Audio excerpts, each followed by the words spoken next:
नमस्कार. आज आपण 31व्या श्लोकाचा अर्थ जाणून घेणार आहोत. अशा प्रकारे आत्म्याला सर्व प्राण्यांमध्ये समभावाने स्थित, निर्विकार आणि अकर्ता असल्याचे सांगितल्यावर अशी शंका येते की सर्व शरीरांमध्ये असतानाही आत्मा हा त्यांच्या दोषांपासून निर्लिप्त व अकर्ता कसा राहू शकतो.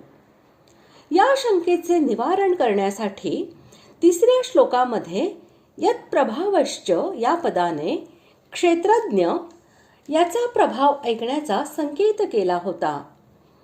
त्यानुसार भगवंत आता 3 श्लोकांद्वारे आत्म्याच्या प्रभावाचे वर्णन करीत आहेत. श्लोक 31. अनादित्वा निर्गुणत्वात् परमात्मायमव्ययः शरीरस्थोऽपि कौन्तेय न करोति न लिप्यते. श्लोकाचा अर्थ: हे अर्जुना, हा अविनाशी परमात्मा अनादि आणि निर्गुण असल्यामुळे शरीरात राहत असूनही वास्तविक तो काही करत नाही आणि लिप्त होत नाही. ज्याचे कोणतेही आदि म्हणजे कारण नसेल, ज्याची कोणत्याही काळामध्ये नवीन उत्पत्ती झाली नसेल आणि जो नेहमीच असतो त्याला अनादि असे म्हणतात. प्रकृती आणि तिच्या गुणांपासून जो पूर्णपणे पलीकडे असेल, गुणांशी आणि गुणांच्या कार्याशी ज्याचा कोणत्याही काली व कोणत्याही अवस्थेमध्ये वास्तविक संबंध नसेल, त्याला निर्गुण असे म्हणतात. म्हणून येथे अनादित्वात व निर्गुणत्वात या दोन्ही पदांचा उपयोग करून असे दाखविले आहे की ज्याचे प्रकरण चाललेले आहे तो आत्मा अनादि आणि निर्गुण असा आहे. म्हणून तो अकर्ता, निर्लिप्त व अव्यय आहे. तो जन्म, मृत्यू इत्यादी 6 विकारांपासून पूर्णपणे पलीकडे आहे. अयम हे पद त्याचे प्रकरण पूर्वीपासून चालत आले आहे त्याचा निर्देश करते.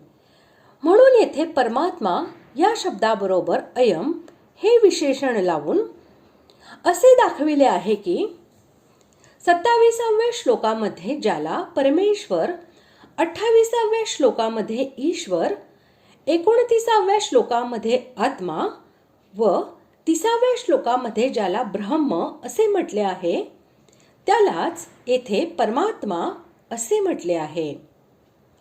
या सर्वांची अभिन्नता, एकता दाखविण्यासाठी येथे अयम या पदाचा प्रयोग केला आहे.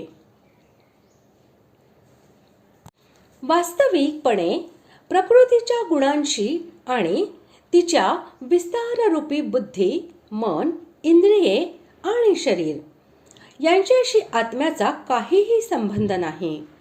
तो गुणांपासून सर्वथा अतीत आहे.